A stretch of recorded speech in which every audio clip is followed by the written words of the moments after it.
Hi friends, welcome back to my channel Learning English with Ishwa. So today we are going to learn how to read the newspaper. So this video is only for beginners and for those who wants to learn English. Without any further ado, let's get started friends. The first is KTR slams Rahul for take on defection. Student friends, KTR slams Rahul for take on defection.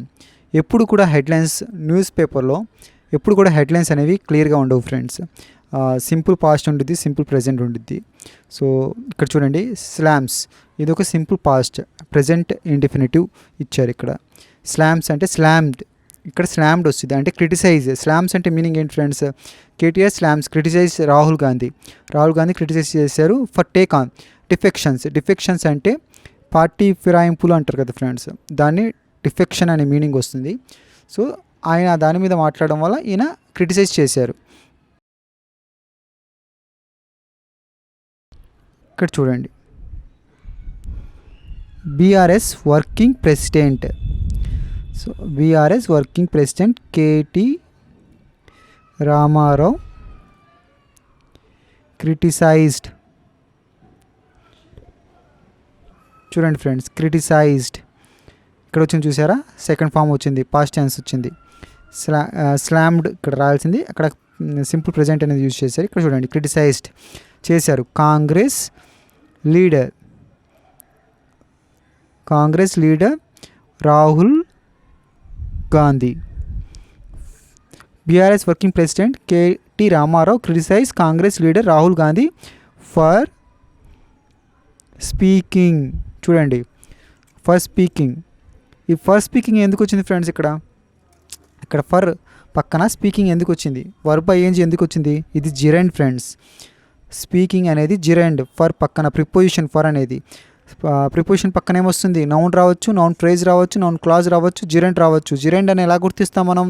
Verb పక్కన ING, verb ING, speaking, దానికి ముందు preposition ఉంది అంటే ఏమవుతుంది? జిరెండ్ అవుతుంది. Preposition పక్కన జిరెండ్ వస్తుంది, for speaking. అసలు ఈ జిరెండ్ ఎందుకు వచ్చింది ఇక్కడికి? ప్రిపోజిషన్ పక్కన జిరెండ్ అసలు ఎందుకు వచ్చింది? ఇక్కడ ఎందుకు యూజ్ చేయాల్సి వచ్చింది? ఇక్కడ చూడండి, BRS working president KT Ramarao criticized Congress leader Rahul Gandhi.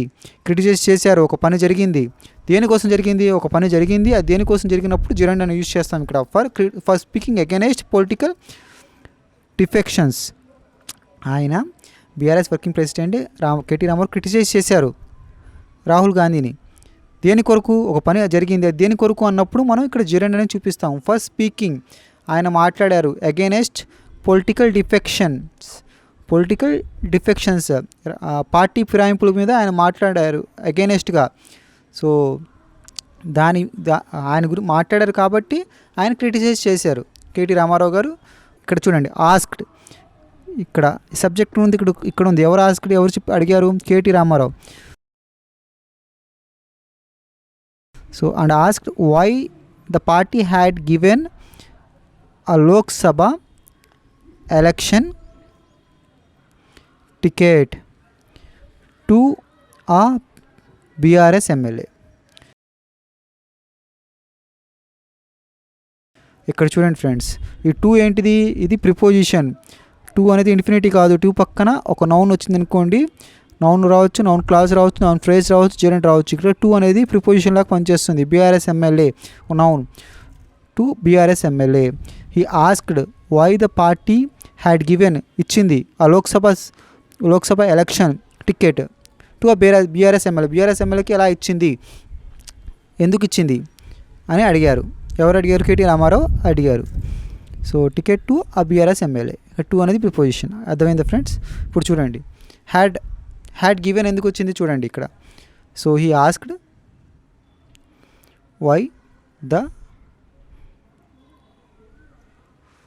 Why the party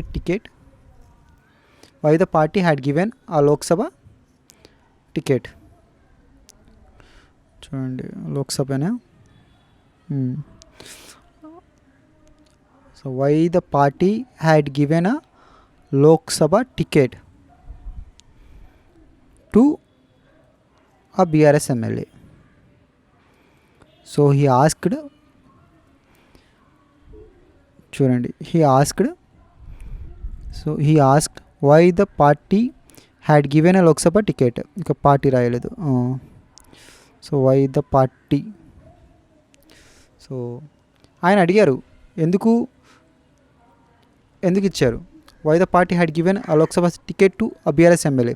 had given ఎందుకు వచ్చింది, గేవ్ ఎందుకు సెకండ్ పాస్ట్ టెన్స్ ఎందుకు రాలేదు, సింపుల్ పాస్ట్ యూస్ చేయకుండా ఇక్కడ పాస్ట్ పర్ఫెక్ట్ అనేది ఎందుకు యూస్ చేసాము ఇక్కడ మనం తెలుసుకుందాం. చూడండి, హీ ఆస్క్డ్ గురించి చెప్తున్నాం. ఆస్క్డ్ అంటే ఏంటి, ఆయన అడిగారు, దాన్ని పాస్ట్ గురించి చెప్తున్నాం. ఆయన అడిగిన దాని గురించే ఆయన అడిగిన దాని గురించే మనది పాస్ట్ అవుతుంది. సో ఆయన ఏం అడిగారు, అది ఇంకా పాస్ట్ కదా. సో ఆయన అడిగిందే మన పాస్ట్. నిన్న అడిగారు అనుకోండి, ఆయన హీ ఆస్క్డ్, అందుకని మనం హీ ఆస్క్డ్ అంటున్నాం. ఆయన అడిగారు నిన్న. సో ఏమని అడిగారు, why party had given a Lok Sabha ticket to BRS MLA. ఎందుకు ఇచ్చింది పార్టీ, అంతకుముందు జరిగిపోయింది అది. ఆ టికెట్ అనేది అంతకన్నా 2 రోజుల ముందే ఇంకోళ్ళకి ఇచ్చేసారు. ఆ బీఆర్ఎస్ ఎమ్మెల్యేకి టికెట్ ఇచ్చారు. అంటే జరిగిపోయింది, ఒక పని జరిగిపోయింది అప్పటికే. నిన్ననేమో ఆ జరిగిన దాని గురించి ఈయన మాట్లాడుతున్నారు, ఈయన అడిగారు. అంటే పాస్ట్లో పాస్ట్ కదా ఫ్రెండ్స్, అందుకే ఇక్కడ had given a Lok Sabha ticket to BRS MLA వచ్చింది. ఇప్పుడు చూడండి, I asked where he had gone yesterday. నేను అడిగాను where he had gone yesterday. నేను నిన్న అడిగాను ఆయన ఎక్కడికి వెళ్ళారని. అంతకుముందే ఆయన ఎక్కడికో వెళ్ళిపోయి ఉన్నారు. ఆయన అప్పుడు ఏమవుతుంది, పాస్ట్లో పాస్ట్ అవుతుంది. So my manager had gone outside before I went to office.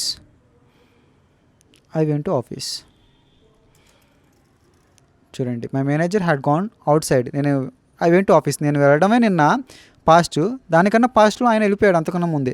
ఏమవుతుంది, హ్యాడ్. ఇప్పుడు అర్థమవుతుందా ఫ్రెండ్స్ పాస్ట్ పర్ఫెక్ట్ అనేది ఎందుకు యూస్ చేశారో. ఇక్కడ చూడండి, he asked why the party had given a Lok Sabha ticket to BRS MLA. ఆయన అడిగారు ఆ పార్టీ టికెట్ ఎందుకు ఆయనకి ఇచ్చారు అనేది అర్థమైందా ఫ్రెండ్స్ మీకు. ఇప్పుడు హ్యాడ్ పాస్ట్ పర్ఫెక్ట్ ఎప్పుడు యూస్ చేయాలి, పాస్ట్ టెన్స్ ఎప్పుడు యూస్ చేయాలో మీరు తెలుసుకోండి ఫ్రెండ్స్. సందర్భాన్ని బట్టి మనం యూస్ చేస్తాం ఫ్రెండ్స్. ఇప్పుడు చూడండి, in a statement by his MLA office, Ramarao said, చెప్పారు, ద కాంగ్రెస్, చూడండి past tense, said the Congress Tukkuguda meeting. So Tukkuguda meeting on Saturday.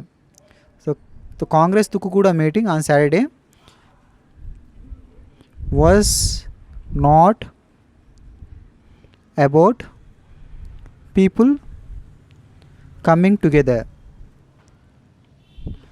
So K.T. Ramarao said the Congress Kukuguda meeting on Saturday was not about people coming together. సంబంధించింది కాదు, ప్రజలు కలిసి రావడం గురించి కాదు. But meant to bury the promises made earlier. So K.T. Ramarao said the Congress Tukuguda meeting on Saturday was not about people coming together. ప్రజలు కలిసి రావడం గురించి కాదు, but meant to bury the promises made earlier. అసలు meant to అనేది ఎందుకు వస్తుందో చూద్దాం ఫ్రెండ్స్. చూడండి, meant to, ఈ meant toను మనం ఎందుకు యూజ్ చేస్తామంటే ఫ్రెండ్స్, సో స్ట్రక్చర్ చూడండి, ఫస్ట్ వర్బ్ వస్తుంది, మెన్ టు పక్కన ఏమొస్తుంది, సో వర్బ్ బేస్ ఫామ్ వస్తుంది సెంటెన్సెస్లో. చూడండి, so police are meant to catch thieves. Police are meant to catch thieves అంటే పోలీసులు ఎందుకుంటారు, పోలీసులు కర్తవ్యం ఏంటి, దొంగలని పట్టుకోవడం.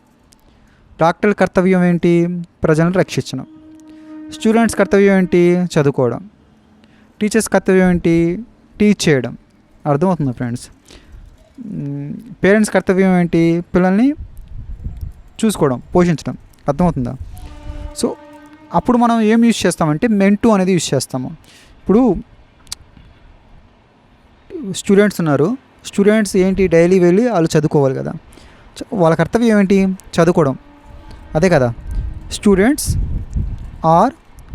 అనేది ప్లూరల్ అవుతుంది కదా, ఆర్ మెంట్ టు స్టడీ, చదువుకోవడం. Students are meant to study, వాళ్ళకి అర్థం ఏంటి, చదువుకోవడం. ఇంకా ఎగ్జాంపుల్ చూద్దాం చూడండి. డాక్టర్ ఓకే చూద్దాం. Doctor is meant to save patients, వాళ్ళ కర్తవ్యం ఏంటి, కర్తవ్యం ఏంటి, ఒక డాక్టర్ కర్తవ్యం ఏంటి, ఆయన సేవ్ చేయాలి, పేషెంట్స్ని సేవ్ చేయాలి. అర్థమవుతుంది ఫ్రెండ్స్. తర్వాత ఇంకా ఎగ్జాంపుల్స్ చూద్దాం చూడండి. సో ఇక్కడ ఏముంది, so was not about people coming together, దానికి సంబంధించింది కాదు. But meant to bury the promises, బూడిద చేయడం. ప్రామిసెస్, ఇచ్చిన వాగ్దానాలను బూడి చేయడం. అర్థమవుతుందా చూడండి ఫ్రెండ్స్. ఇక్కడ మొత్తం Tukkuguda meeting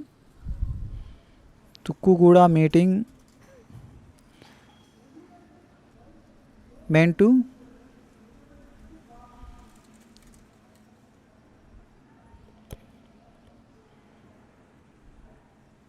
Tukkuguda meeting is, చూడండి friends, Tukkuguda meeting is meant to bury the promises. Tukkuguda meeting is meant to bury the promises, ఏదైతే వాగ్దానాలు ఇచ్చారో దాన్ని బూడిద చేయడం అనే కర్తవ్యంతో ఆ తుక్కుగూడ మీటింగ్స్ కర్తవ్యంతో సంబంధించింది. సో తుక్కుగూడ మీటింగ్ అనేది ప్రజల్ని పీపుల్ ఆర్ కమింగ్ టుగెదర్ తీసుకురావడం కాదు. సో తుక్కుగూడ మీటింగ్ అనేది ప్రజల్ని తీసుకురావడం కాదు, సంబంధించింది కాదు. అది దేనికి కర్తవ్యం సంబంధించింది, ప్రామిసెస్ అనేది ఆ వాగ్దానాలను బూడిద చేయడంకి సంబంధించింది. Meant to bury the promises. అర్థమవుతుందా ఫ్రెండ్స్, మెంట్ ఎందుకు వచ్చింది, మేడ్ ఎందుకు వచ్చింది, ఇక్కడ మేడ్ ఎర్లియర్ ఎందుకు వచ్చింది, దీనికన్నా ఇక్కడ చూడండి ముందు ఇక్కడ స్ట్రక్చర్ అర్థం ఫ్రెండ్స్. సబ్జెక్ట్ వస్తుంది మెంటులో, తర్వాత is, am, are, was, were. So past tense కూడా వస్తుంది కదా, was, were. So meant to వస్తుంది, తర్వాత ఏమొస్తుంది, వర్బ్ వస్తుంది, తర్వాత ఆబ్జెక్ట్ వస్తుంది ఫ్రెండ్స్. ఇక్కడ చూడండి, అర్థమైంది ఫ్రెండ్స్. నేను ఏమి చెప్పాను, తుక్కుగూడ మీటింగ్ అనేది ప్రజల్ని తీసుకురావడానికి సంబంధించింది కాదు. అది దాని ఉద్దేశం ఏంటి, దాని కర్తవ్యం ఏంటి, ఆ ప్రామిసెస్ అనేది ఏదైతే వాగ్దానాలు ఇచ్చో దాన్ని బూడిద చేయడం ఉద్దేశం. మేడ్ ఎర్లియర్, ఈ మేడ్ ఎందుకు వచ్చింది ఇక్కడ, V3. సో మేక్ది మేడ్ V3 ఎందుకు వచ్చింది, ఈ V3 ఎందుకు వస్తుంది ఇక్కడ, ఇది ఒక యాడ్జెక్టివ్ ఫ్రేజ్ ఫ్రెండ్స్. ఇది యాడ్జెక్టివ్ ఫ్రేజ్ అంటారు దీన్ని. ఇక్కడ పూర్తిగా అర్థం చూడండి. Which were made earlier, Tukkuguda meeting is meant to bury the promises అనేవి విచ్ వర్, ఆ promises which were made earlier, ఏదైతే చేశారో అంతకుముందు, వీటినైతే చేశారో, విచ్ వర్ మేడ్ ఎర్లియర్. దీన్ని షార్ట్కట్లో ఈ విచ్ వర్ అనేది ఈ కంజక్షన్ ఉండదు, ఈ హెల్పింగ్ వర్బ్ లేకుండా ఓన్లీ వర్బ్ V3ని పెట్టి ఇక్కడ రాస్తారు ఫ్రెండ్స్. న్యూస్ పేపర్లో ఇక్కడ రాస్తారు, ఈ స్ట్రక్చర్ లాంటిది. దీన్ని ఏమంటారంటే, సో ఈ మొత్తం ఏమవుతుంది, which were made earlier. So ఇది ఎక్స్ట్రా ఇన్ఫర్మేషన్ ఇస్తుంది. సో ఈ ప్రామిసెస్ ఇచ్చారు, ఆ బూడిద చేస్తున్నారు ఆ ప్రామిసెస్ని. ఏ ప్రామిసెస్, దాని గురించి కూడా చెప్తున్నారు, అంటే ఎక్స్ట్రాగా ఇన్ఫర్మేషన్ ఇస్తున్నారుగా. అప్పుడు ఎక్స్ట్రాగా దాని విశేషణం గురించి చెప్తున్నారుగా, అప్పుడు ఏమవుతుంది, యాడ్జెక్టివ్ అవుతుంది. అప్పుడు కంజక్షన్ వస్తుంది, హెల్పింగ్ వర్బ్ వస్తుంది, వర్బ్ వస్తుంది. అప్పుడు అదేమవుతుంది, అది ఒక యాడ్జెక్టివ్ క్లాజ్ అవుతుంది. దీన్నే యాడ్జెక్టివ్ క్లాజ్ అంటారు ఫ్రెండ్స్. క్లాజెస్ చెప్పినప్పుడు మీకు చెప్తాను friends. Which were made earlier, దీంట్లో షార్ట్కట్లో వీళ్ళు ఏంటంటే కంజక్షన్ తీసేస్తారు, తర్వాత ఈ హెల్పింగ్ వర్బ్ తీసేసినప్పుడు ఇప్పుడు V3 ఒకటే ఉంటుంది. అప్పుడు దాన్ని ఏమంటారు, యాడ్జెక్టివ్ ఫ్రేజ్ అంటారు ఫ్రెండ్స్. దీన్ని యాడ్జెక్టివ్ ఫ్రేజ్ అంటారు, దీన్ని యాడ్జెక్టివ్ క్లాజ్ అంటారు. ఈ యాడ్జెక్టివ్ ఫ్రేజ్ని మేడ్ ఎర్లియర్, ఈ మొత్తాన్ని పాస్ట్ పార్టిసిపుల్ అని కూడా అంటారు ఫ్రెండ్స్. మనం present participle, past participle, perfect participle నేర్చుకోవాలి ఫ్రెండ్స్. మనకు తెలుసు ఫ్రెండ్స్, అది కూడా మనం నేర్చుకుందాము మన క్లాసెస్లో. Rahul Gandhi had promised 6 guarantees during the assembly polls కాలంలో ఆయన ప్రామిసెస్ చేశారు. But having failed to keep them. చూడండి ఫ్రెండ్స్, హ్యావింగ్ ఫెయిల్డ్, ఇప్పుడే మనం మాట్లాడుకుంటున్నాం పర్ఫెక్ట్ పార్టిసిపుల్. గురించి అప్పుడే వచ్చేసింది చూడండి. సో ఇక్కడ చూడండి, మీకు ఇది ఎలా వచ్చిందో చెప్తాను చూడండి. పర్ఫెక్ట్ పార్టిసిపుల్ ఎలా వస్తుందో చూడండి ఫ్రెండ్స్. ఫస్ట్ స్ట్రక్చర్ చూద్దాం ఫ్రెండ్స్. ఎలా వస్తుంది? హ్యావింగ్, తర్వాత V3 వస్తుంది, తర్వాత ఆబ్జెక్ట్ వస్తుంది, ఆ కామా తర్వాత ఇంకో సెంటెన్స్ అనేది వస్తుంది. అసలు స్ట్రక్చర్ ఇలా ఉంటుంది. మనం ఎప్పుడు చూస్తుంటాం కదా ఫ్రెండ్స్ న్యూస్ పేపర్లో. సో పర్ఫెక్ట్ పార్టిసిపుల్ అనేది వస్తుంటుంది. ఈ పర్ఫెక్ట్ పార్టిసిపుల్ అనేది ఎలా వస్తుందో చూద్దాం. స్ట్రక్చర్ ఏంటి? హ్యావింగ్ వస్తుంది, వర్బ్ యొక్క బేస్ వర్బ్ 3 వస్తుంది, సో V3 వస్తుంది, తర్వాత ఆబ్జెక్ట్ వస్తుంది, కామా వస్తుంది, తర్వాత ఒక సెంటెన్స్ వస్తుంది. Having parked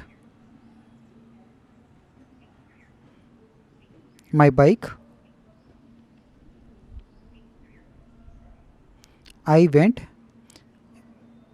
went inside my office. నేను పార్క్ చేసిన తర్వాత మా ఆఫీస్ లోపలికి వెళ్ళిపోయాను. అసలు ఇది ఎందుకు యూజ్ చేస్తామనేది చూడండి. ఈ సిచ్యువేషన్ చూడండి ఫ్రెండ్స్. నేనేం చేశాను? నా బైక్ పార్క్ చేసిన తర్వాత నేను ఆఫీస్ లోపలికి వెళ్ళిపోయాను. సో ఇది ఇక్కడ ఏం చూపిస్తుంది మీకు చూడండి. I have parked my bike. First sentence, నేను ఒక బైక్ పార్క్ చేశాను. తర్వాత ఏం చేశాను? I went inside my office. నేను ఆఫీస్ లోపలికి వెళ్ళిపోయాను. 2 పనులు అయ్యాయి ఫ్రెండ్స్. కంప్లీటెడ్ యాక్షన్స్ అయ్యాయా 2. ఒక పని జరిగింది, దాని తర్వాత ఇంకో పని కూడా జరిగింది. ఇప్పుడు దీన్ని మనం ఆ 2 పనులు ఎవరు చేశారు? నేనే చేశాను ఫ్రెండ్స్. ఒక్క సబ్జెక్టే. సో ఎవరైతే బైక్ పార్క్ చేస్తారో ఆ వ్యక్తే ఆఫీస్ లోపలికి వెళ్తాడు. సో ఇప్పుడు ఈ 2 సెంటెన్స్ని కలిపి మనం చెప్పొచ్చు friends. Having parked my bike, I went inside my office. అర్థమవుతుందా ఫ్రెండ్స్? దీన్నే పర్ఫెక్ట్ పార్టిసిపుల్ అంటారు ఫ్రెండ్స్. 2 యాక్షన్స్ జరుగుతాయి. ఆ 2 యాక్షన్స్ చేసే వ్యక్తి ఒకరే, సబ్జెక్ట్ ఒకరే. ఆ 2 యాక్షన్స్ని ఒకరే కంప్లీట్ చేస్తారు, ఒక వ్యక్తి చేస్తారు. ఆ 2 యాక్షన్స్ని ఒక వ్యక్తి చేస్తారు. అప్పుడు మనం పర్ఫెక్ట్ పార్టిసిపుల్ అనేది చెప్పొచ్చు ఫ్రెండ్స్. చూడండి, సైమల్టేనియస్గా అంటే ఒక పని జరిగిపోయిన తర్వాత ఇంకో పని, ఎక్కువ గ్యాప్ ఉండదు ఫ్రెండ్స్. ఒక పని జరిగింది, ఇంకో పని, అప్పుడు గ్యాప్ ఉండకుండా ఉంటుంది. అప్పుడు మనం యూజ్ చేస్తాం. ఆ 2 పనులు చేసేది ఒక వ్యక్తి ఉండాలి ఫ్రెండ్స్. అప్పుడు మనం పర్ఫెక్ట్ పార్టిసిపుల్ అనేది యూజ్ చేయగలం. ఇంకో ఎగ్జాంపుల్ చూద్దాం friends. I took my phone, నేను నా ఫోన్ తీశాను. I made a call to my friend, నేను మా ఫ్రెండ్కి కాల్ చేశాను. నేను నా ఫోన్ తీశాను. I took my phone, I made a call to my friend, నేను ఫోన్ తీసి నేను కాల్ చేశాను కదా. ఇప్పుడు దీన్ని పర్ఫెక్ట్ పార్టిసిపుల్లో ఎలా కన్వర్ట్ చేస్తాం చూడండి. హ్యావింగ్, ఆ రెండు ఎవరు చేశారు? ఈ 2 యాక్షన్స్ ఎవరు చేశారు? నేనే చేశాను. సబ్జెక్ట్ ఒకరే, నేనే చేశాను. So having taken my phone, తర్వాత కామా, ఇక్కడ ఏంటిది? సెంటెన్స్. ఇంకో సెంటెన్స్ ఏంటిది? I made A call to my friend. Having taken my phone, I made A call to my friend. నా ఫోన్ తీసి నేను నా ఫ్రెండ్కి కాల్ చేశాను, అదే అర్థం వస్తుంది. I took my phone, I made A call to my friend, అదే అర్థం వస్తుంది. 2 యాక్షన్స్ జరుగుతాయి ఫ్రెండ్స్, అంటే గ్యాప్ ఎక్కువ ఉండదు. ఇక్కడ చూడండి ఏం రాసింది. So Rahul Gandhi had promised 6 guarantees during the assembly polls but having failed to keep them. కానీ 6 ప్రామిసెస్ అని చేశారు, కానీ ఫెయిల్డ్ అయ్యారు. అర్థమవుతుందా friends? To keep them. So now the party was now trying to hoodwink people. Hoodwink అంటే ఏం లేదు friends, ఏమార్చడం, కళ్ళు కప్పడం అంటారు కదా, ఏమార్చడం. ఏం చేస్తుంది? Was trying to hoodwink people. So ప్రజల్ని ఏమారుస్తుంది. In the name of Navya Yatra పేరుతో. సో నవ్యయాత్ర పేరుతో ప్రజల్ని ఏమారుస్తుంది. Ramarao claimed. I hope you must have understood this video. If you are new to here, please subscribe my YouTube channel so that we can upload more videos, friends.